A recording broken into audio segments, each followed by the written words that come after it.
Hey, this is Sensibility Speaks. Welcome to my channel. Thanks for stopping by. Don't forget to like, share, and subscribe. So today we are going to be talking about The Sunken Place, Part 2, Narcissism and the Triangulation Effect. Let's get into it, shall we? Just imagine how we're gonna have dialogue about what's your husband doing. It'll put us in an odd position. Dude, I owe you an apology. Do you feel like you owe an apology for anything? I apologize for cursing you out. The reason I didn't apologize to Marcel about the cheating accusations because it's true. So you was coming for us on certain statements that you made. I just don't care anymore. Since we are talking about the infidelity issue, this didn't come to my knowledge or had I experienced it before with him in my marriage till we all started hanging out. I have no idea why Mel wants to blame Marcel for Martell cheating. Like, he did that. But it's never happened in our relationship. Good morning. What up, Marcel? Yo, Cookie, what up? Rookie? What's up, man? What, you just got through jogging or something? Nah, man, what up, though? Morning. What up? I felt like Martell's apology is sincere, and I accept his apology. It's important for me to get a better apology from Martell because I want him to know exactly what he's apologizing for. How deep do you want the apology to go? I mean, what are you asking for? Groveling, begging my feet, wash my feet? The man said I apologize. I mean... How many eggs are you cooking? All 18. It's 8 of us, right? Yep. It'll be 10. Neville will be here. Oh, yeah. Hey, the Simpsons are finally here. They late, but it's all good. They're finally here. And you know, it's just good to have some fresh faces, new blood, honey. Come on in, new vibe. Let's make it do what it do. So I'm so happy to see them. Sadar, you got it out? Yeah, I got it out for you. We made Martell and Marcel a special friendship pancake. They have to share. Oh, that was cute. That was the Martell and Marcel friendship pancake. He wanted a big pancake, I wanted a blueberry, so we had a friendship pancake together. Okay. That friendship pancake. Right. Same plate? Right. Yeah. Shut up, man. Right. That's how they consummate their friendship. Well, at this point in time, Marcel and I, we're kind of in a better place. So now I can just push him aside and don't even worry about him and let me focus 110% on my marriage and the things that I'm going through because my hands are full right. So you notice that Tisha is not too pleased with Marcel, all because she does not like the way that Martell apologized for the rumor of the 20 women that allegedly, or maybe realistically, that Marcel was cheating with, okay? So you saw in the beginning clip how they squashed their beef, right? They have some sort of a bromance type of thing going. Their friendship is important for different reasons. And I would say, I think they have at that time, maybe somewhat of a genuine friendship. Hell, they ran the street together, right? And what is it saying? Bros before hoes? And I hate that word hoes, but that's how they roll, bros before hoes. And they protected each other's secrets, right? And also that relationship is beneficial because Marcel don't want to piss Martell off because he know he'd tell all his dang business, okay? So let's get into Tisha. In my mind, Tisha exhibits traits of a covert narcissist. I'm not diagnosing her, not a medical doctor, not a psychologist, right? Or a psychiatrist, which is an MD. But whatever the case may be, in my mind, she exhibits traits of a covert narcissist who tend to be passive aggressive because clearly she's upset with Martell, but she continuously smiles in his face as if though nothing has happened. And what she's doing is trying to drive a wedge in between Marcel's and Martell's relationship because she's none too happy of the cheating allegations, okay? And so let's talk about triangulation. So it's a name for a rather heartless form of manipulation in which one person seeks to control normally a 3-person interpersonal situation for their own benefit. And it often involves the use of threats, of exclusion, or strategies that aim to divide and conquer. Okay. Again, she wants to drive a wedge in between that relationship because just to keep it a buck, she can't stand Melody. She's jealous of Melody, extremely envious of her. And Martell and Melody are a unit. At that time, they came as one. Tisha's not independent. She is very codependent on her husband. So in her mind, If Martell thinks something, then she thinks automatically that Melody does too. But Melody has her own mind, and that's not to say that she didn't believe or know or have alleged receipts and facts that Marcel was cheating back then. But Melody can speak for herself. And for those of us who watch the show, we know that anything Martell said, as opposed to taking it out on Martell, she took it out on Melody because she had no grace for Melody. When a person doesn't like you genuinely, they'll find any excuse to come for you and to come at you, right? Any goddamn excuse because they don't like you. You get no grace.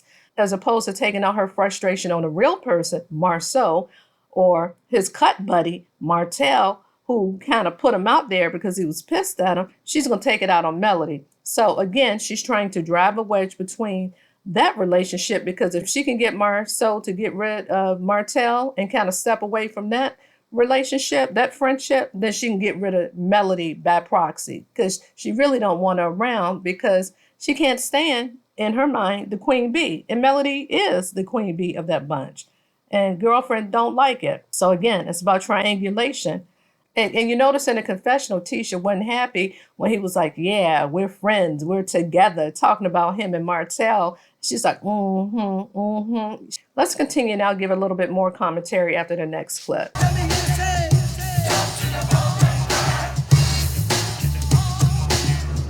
Hey, Timmy. It feel good? Is it warm? It is warm. Oh, y'all all said that like in unison. I'm not gloom and doom that it rained because sometimes you need a little bit of time to sit back and relax with your girls. You know, a little wine, a little hot tub, guys over there, girls over there. This works for me. Nice and comfy?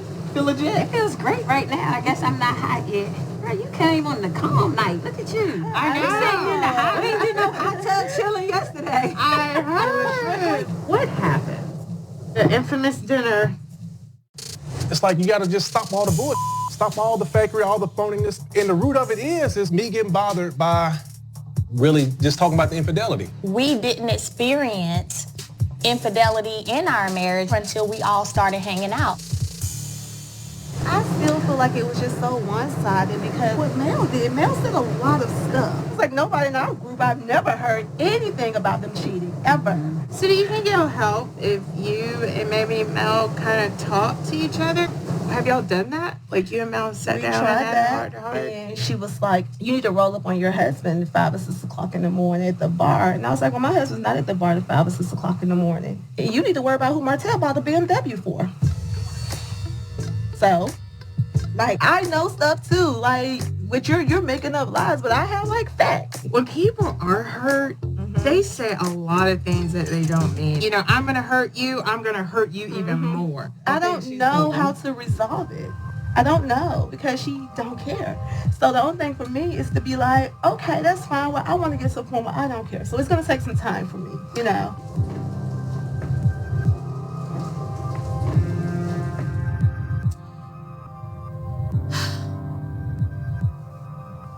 I don't like to let a lot of people in my space. Mel and I, the relationship we once had was very special to me. I'm sad that it's where it's at. I think Mel cares. I really do. I mean, you guys have been friends for a very, very, very long time. And I think she cares about you. I don't even know why I'm getting so emotional. My goodness. You know, when people get hurt, they express their hurt in totally different ways. She's gone through a lot.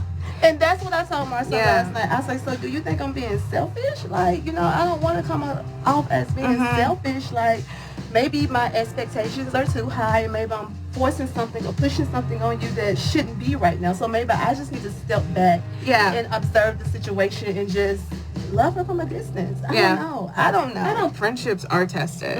I mean, like in your marriage, you have to learn your love language. I was going to say just that thing. It's the same thing. You can't love people like you want to be loved. You have to love people like they need to be loved. Exactly. You don't know what to need. Right. That's what I'm learning. It's sometimes that especially can with be this hard. male situation. That's what I'm learning. I honestly think Tisha and Melody will make up because I believe it was a extremely genuine, mutually beneficial relationship at its onset. And those kind of relationships usually last. She didn't understand your hurt. you didn't understand her hurt, and it just ballooned into this massive World War III. Yeah. Tisha is so annoying. She's like, what about me? What about me? Melody, Melody, Melody. I'm just thinking like the Brady Bunch. Marsha, Marsha, Marsha. I'm Jan. No one recognizes me. Tisha is such a covert narcissist, or I take that back, an alleged one. She exhibits traits of a covert narcissist. It's the passive aggressiveness for me. It's like she acts like this innocent person, the eternal victim, the martyr, the aggrieved, the hard put upon, the eternal sufferer, right? The self-righteous crusader that everything is put upon. Here's the thing, sweetie. You're being just passive aggressive, like you've done nothing, like you haven't thrown rocks, damn near boulders, throwing rocks and hiding your hands, okay? You notice how in this friend group, you notice you have Neville's wife and you have Sadarik's wife. And I really like these two ladies because they're very objective. And you notice how in the earlier clip, Melody was so happy when Neville and his wife came. She said it was a breath of fresh air. I can see why. You notice the advice that both Adira and I can't remember the other one's name, Neville's wife, they talked about, well, what about love language? Hurt people. I think you two can resolve this. Not Tisha. Tisha's just like, well, she told me that I need to roll up to the bar and see what he's doing at 3, 4 in the morning. Well, my husband wouldn't do that. Well, you need to see what Martell is doing. Or he bought somebody a BMW. She's the worst. Now, her bringing this up, I know the ladies asked, well, what happened? Because Neville and his wife got there late. And she asked the group what happened. Tisha couldn't wait to seize the opportunity to complain about Melody. To me, this is a triangulation effect, right? Even though triangulation is normally with 3 people where you try to oppose one person and pit one person against the other, right? It's almost like a triangle effect to where you're at the tip of the triangle and you're trying to pit the bottom people against each other or the other two. In this particular instance, she's trying to pit the ladies against Melody. She's doing it in a very surreptitious, clandestine, sneaky way, but she's doing it nonetheless. She's planting seeds of negativity, sowing discourse, if you will, right now. And you notice that the ladies' rebuttal, was positive. You guys have different love languages. Maybe she needs to understand yours or you can understand hers. Tisha's like, well, and I asked Marcel, do you think I'm being too hard on Melody? Of course, just like one of the ladies said, she's been through a lot. She just found out her husband was cheating yet again, I think, back during that time. They had just reconciled. And here he goes again with the bullshiggity. And as opposed to Tisha having some type of empathy and understanding and solidarity with a fellow sister, another woman, no. What about me? She stopped talking to me. She's not being my friend. Or Martell said that Marcel was cheating with 20 women. I don't like how, he apologized. What about me? What about me? No empathy, no compassion for Melody and what she may be going through, right? None whatsoever, because it's all about Tisha. Like a covert narcissist, it's all about me. She may not be as boisterous as someone who's an overt narcissist, who's just in your face with it, right? Just mean and surly. She tries to come kind of syrupy and kind of buttery, all that whining and all that stuff, but yet the intent is still the same, just in a different packaging, just expressing it differently. And see, the ladies didn't fall for the crap. They didn't dump on Melody as Tisha is complaining. They tried to offer solutions. Tisha does not want a solution. She wants to alienate Melody away from the friend circle. And as I said earlier, she wants to alienate her husband away from Martell, and by proxy, she gets rid of Melody. You get it? Now I'll just leave you with this. Again, you think of triangulation. It's a strategy that is used by many different sorts of people who have one single thing in common. They feel insecure or overwhelmed and are willing to manipulate other people in hurtful ways to get more attention, sabotage a competitor, Melody, or feel safe in a relationship or even a friend group. All right, you guys tell me what you think. Drop down in the comments. Thanks for stopping by. Don't forget to like, share, and subscribe. And more importantly, hit that notification bell so you can stay abreast of future content that I download in the future. All right, make it a good one. Goodbye.